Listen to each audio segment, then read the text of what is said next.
a Schneider, if you want something done, you do it yourself. So today, what we're doing ourselves is making some tea. Now, we know that the Schneiders were coffee drinkers. It gave them a big jolt of energy. So when they drank tea, it wasn't actually tea that they were drinking.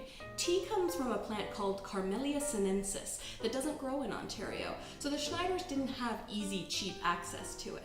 So when they drank tea, they went out to their garden and they got things like sage. Now, they're not drinking sage tea just for fun. They're drinking sage tea because it helps with a sore throat. They would be drinking lemon balm tea because it helps promote a long, healthy life. As for me, I drink mint tea. Now, the sage that I have here is dried, and that way I can make sure that I have sage tea to drink all through the cold winter when people really have colds. But the mint tea is just for fun, and since I've got it fresh, I'm going to use it fresh. So what I have here is downy mint or apple mint, and I'm going to add it to my hot water. Now, I like mine with a lot of sugar, ice cold.